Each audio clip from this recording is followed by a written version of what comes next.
Hello and welcome back to the official Scottish Rugby podcast. I am Jamie McMillan and with me is Lindsey Smith as we have a look back at the Tennent's Premiership final from the weekend. We also delve into the pro team world and speak with Stuart Hogg and Steyn, plus we hear from Stuart McInally from Edinburgh.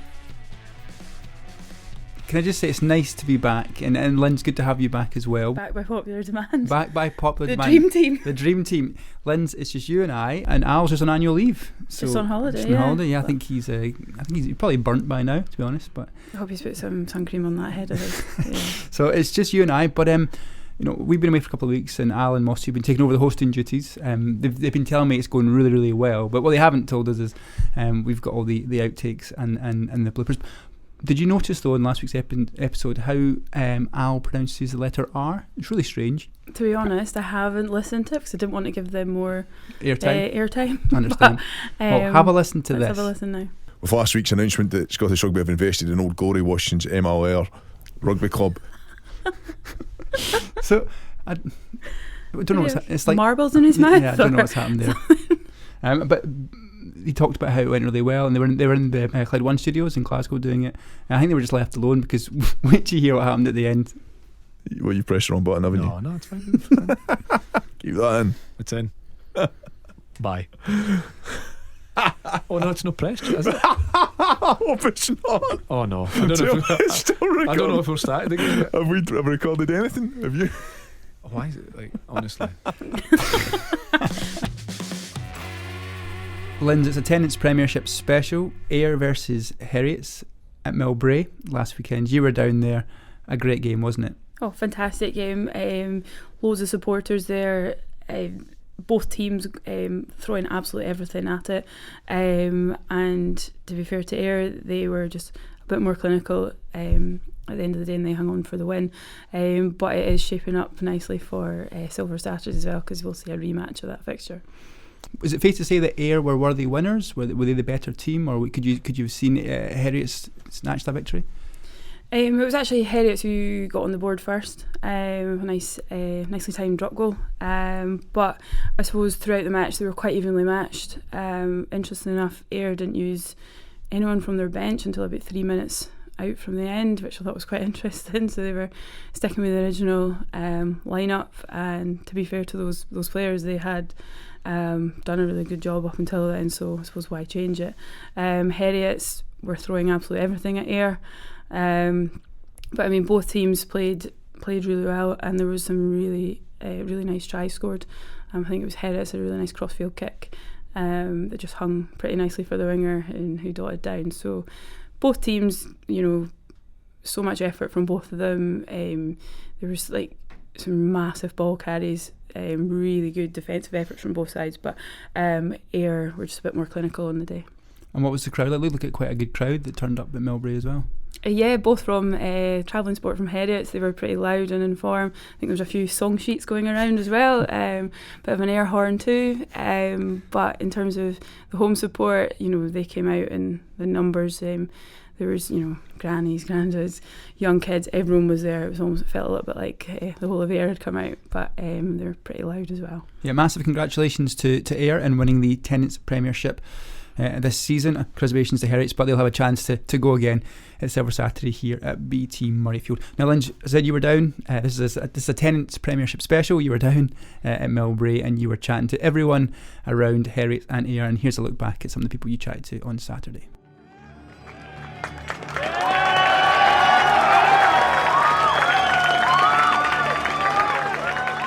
Tippett's joined me from Ayr Rugby Club. Fantastic results today for the club.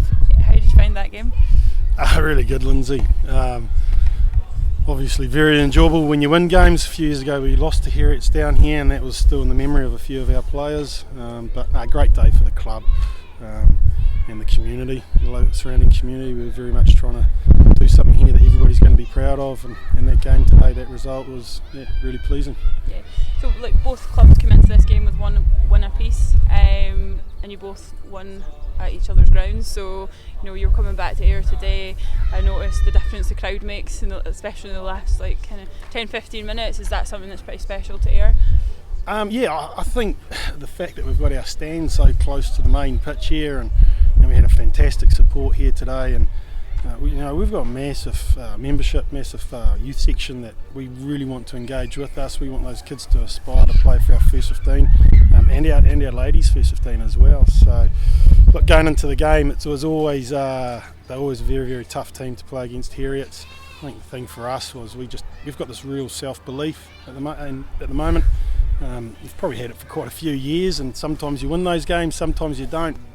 And have you noticed with the successes of the first 15 that's kind of reflected on the rest of the club? Oh, without a doubt. I think, 10 years ago we first won the league, and I think the club's been... Do you play in that game? Yeah, I did. I probably held on for a couple of seasons too long, a lot of people tell me, but I enjoyed playing the game while I could. But for me, having that successful first 15 over the last 10 years has helped us get more recognition in the local community, and I think that's helped build our youth section as well. And when you start to build your youth section, then you can start looking at other areas. So we're looking, our ladies team is something we're really proud of. Our girls youth section, our academy that we've got up and running. So these are areas that we've been able to grow because we've been successful, and we want to keep adding to that moving forward. I'm joined here today with Kieran Beattie from Heriot's. Kieran, a bit of a tough result to take. How do you think your guys played today? I think we prepared really well. I don't think we've got any excuses after today. Ayr, I think we're definitely the better team on the day. It was a very tight affair, as we've seen, came down to the wire, one score game, and I think everybody had predicted that. I mean, just in terms of the season for us, the culmination was today, and we're really disappointed with that. But I mean, we've had a fantastic season. I have to say credit to our medical team that's kept everybody on the pitch.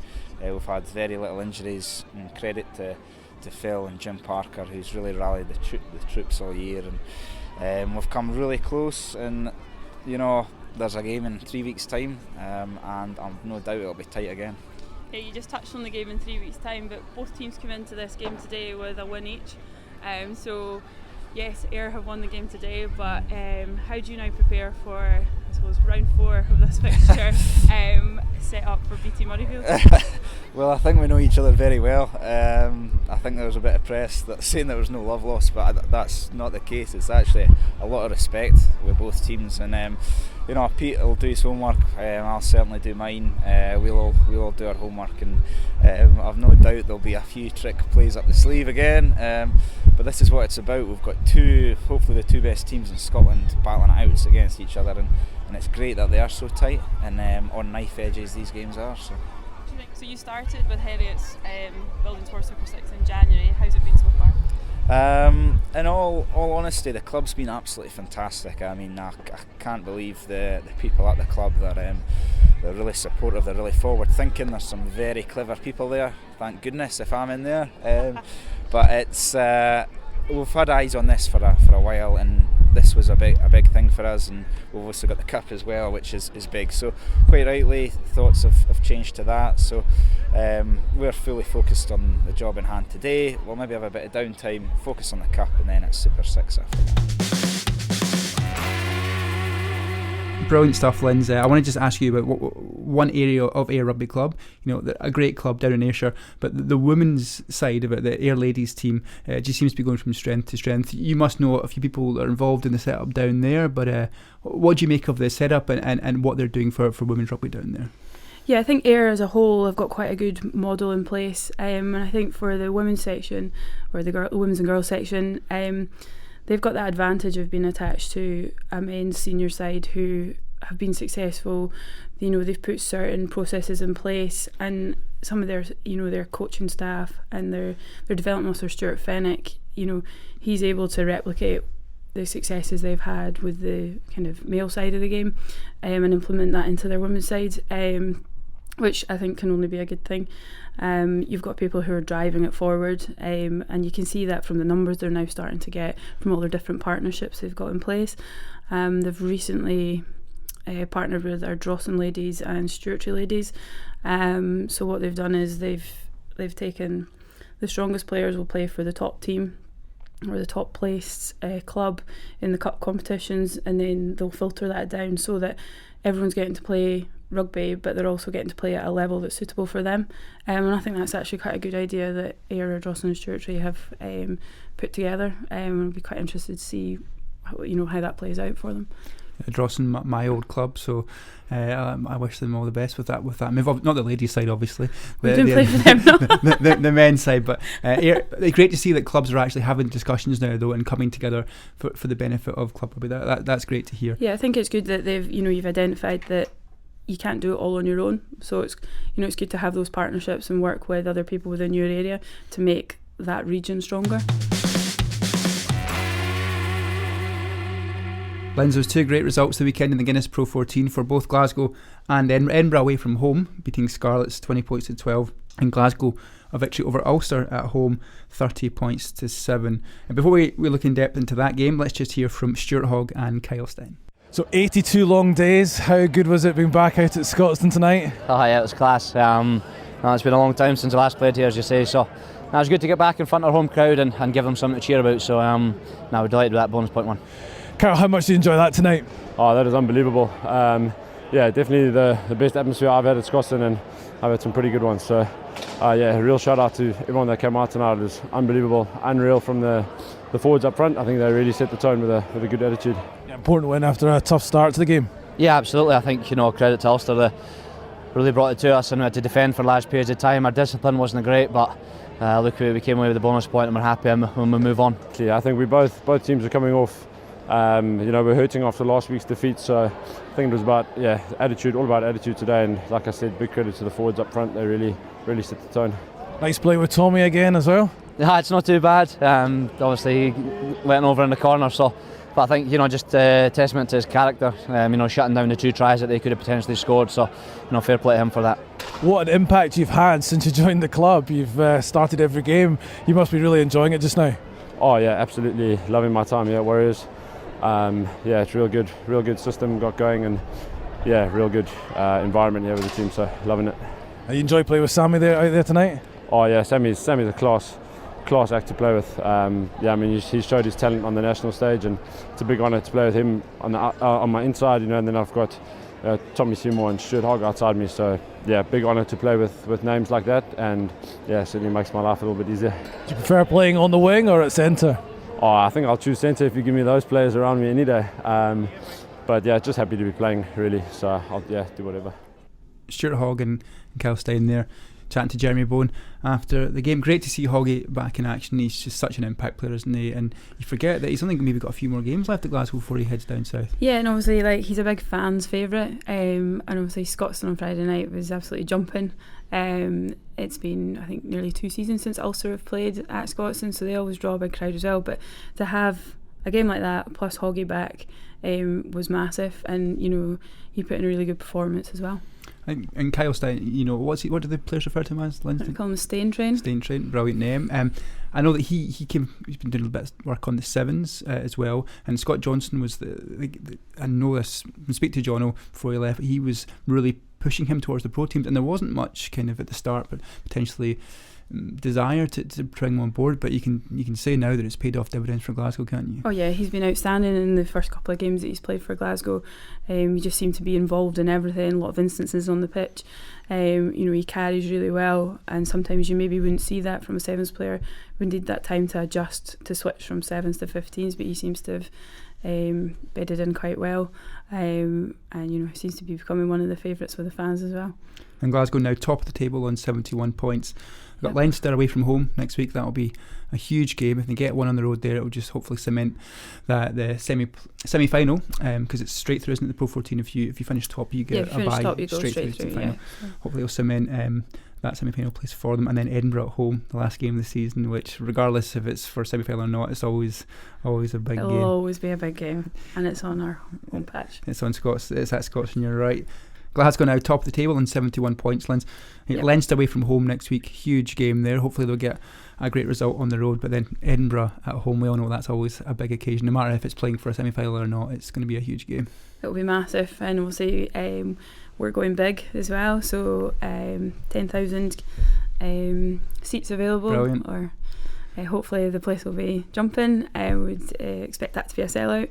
It's setting up nicely for a really big finish to the season, and regardless of semi-finals or it's just it's a big match. Yeah. And just a few notes from that match, just to mention, Johnny Gray got his 100th cap and put in a man of the match performance. I think you mentioned before we went on air that he was named in. Yeah, I think he was also named in the team of the week. So a really good Friday night for Johnny. But well done to him. You know, he works so hard, and you know you can see that when he crosses the line to play every game he plays. You know, he puts so much effort into it, and it means a lot to him to play for Glasgow. So I'm not surprised he's at 100. I'm sure there'll be a few more to come as well. And just the final bit of news coming out of Glasgow just today in the past hour is that Dave Rennie has extended his contract. Yeah, fantastic news, isn't it? Yeah, it's brilliant. I mean, to have somebody like Dave Rennie, who is rumoured to be wanted all around the world, to know that he's going to be at Scotland for the foreseeable is great, not just for the club but for the players as well. Yeah, I think it's important to get a bit of consistency, especially over this World Cup period that's coming up. You know, it'd be really good to have Dave in place and continuing where we finish off at the end of this season. So I think that's really important for the club and the players. Yeah, I think there'll be a number of changes around coaching staff as well, with Mike Blair moving to the national team full time and with Humps moving to Wales. So no doubt big updates to follow on who's going to be supporting Dave. An exciting time ahead. Brilliant time, see who fills those spaces. Yeah, and look, it wasn't a very good first half at all. We intensely weren't up there, and they scored a couple of good tries, but I think it came down we just weren't working hard enough, and we had a pretty honest chat at half time what we needed to do, and just tightened up a few things, and yeah, we managed to score some good tries second half and get away from them, which was really pleasing. You know, we've got a massive game next week. We've got Ulster at home. You know, they're a quality side, and it's going to be tough, but we'll try and win again next week, and then it's Glasgow, so we've just got 2 games left to try and put us as far up the table as possible. But yeah, that was a good win tonight, but lots to improve on that first half. Rambo, they're reflecting on that result down at Scarlets. I mean, it puts Edinburgh still in 4th place. Bennington got a draw with Leinster, which doesn't really help Edinburgh.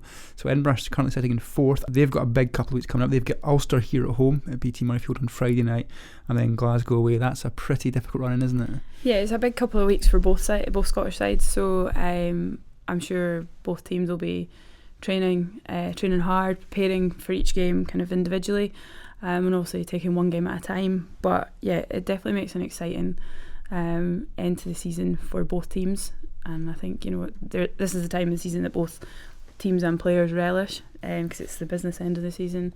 There's still kind of qualification spots up for grabs, so good luck to both teams. Yeah, good luck to both teams indeed.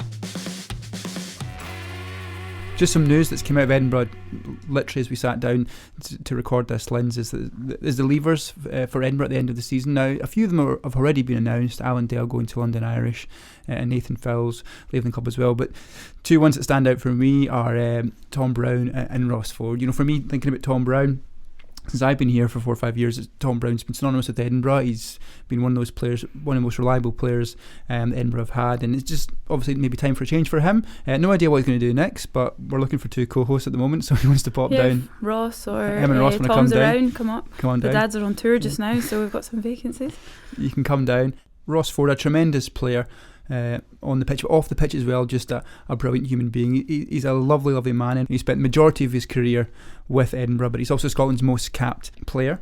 He's a great role model. He's been a role model for many throughout the years, and we wish him all the best in whatever he decides to do next. Lynch, just a quick update on RBS Rugby Force. More than 75 clubs have now already signed up to receive practical and financial support. To make sure you don't miss out, guys, search Royal Bank Rugby Force on the Scottish Rugby website. Applications will close on the 24th of May, so you've got 6 weeks or so to create the perfect application about why your club is the loudest and proudest in Scotland. For more information, follow Royal Bank Scottish Rugby on Facebook, Twitter or Instagram. Jamie, did you watch the 7th at the weekend with the women in Hong Kong? Oh my word, have you been hanging about with Al again? I don't know what's happened there. Oh, she. I've been working my Big Al impression actually, but no, she. Can you say your R's? Emma there. Right. People have told me they could sit and listen to the podcast all day because Al's on it, but you could totally slot in for him when he's not here. It's just soothing, yeah, but I don't know if it is soothing. It puts you to sleep. I thought that was just his chat. It puts you to sleep. We watched it. We all went into the boardroom. We went into the boardroom and staff watched it everybody's right behind them. We're all screaming at the TV. Did really well. Gutted they didn't get to through the final into the playoffs, but a lot can be taken from it. You know a few of the girls on the pitch that were playing though. What's their feeling after the game? Yeah, no, I've also played alongside most of them. Not in sevens, you'll obviously know that. But I spoke to Megan once she got back from Hong Kong, and it was just obviously the team are disappointed. But from speaking to Megan, they improved massively over the course of the tournament. It's quite important to mention that majority of the players had just come off the back of the Six Nations campaign, so had gone straight into an international sevens tournament. But it was also, for some of the players, it was the first time they'd ever played on a stage that big. I think talking to Megan, she said there was about 25,000 in the stadium for their final match. And she'd mentioned she'd played in similar tournaments when she played in Dubai, but it was in a different environment. She was there more on a social side rather than an international team. But just having the noise of the crowd, she said there was a lot of Scottish supporters within that crowd, and that meant a lot to the players. A great occasion for the team to play, not only in the sevens, but to play at Hong Kong Sevens. Is known as being one of the best legs in the circuit. And just on the Scotland men's sevens team, they also were in action in Hong Kong at the weekend, and they picked up the Challenge Trophy after coming back from behind and beating Japan in Hong Kong. Best of luck to Scotland Sevens as they head off to Singapore this weekend.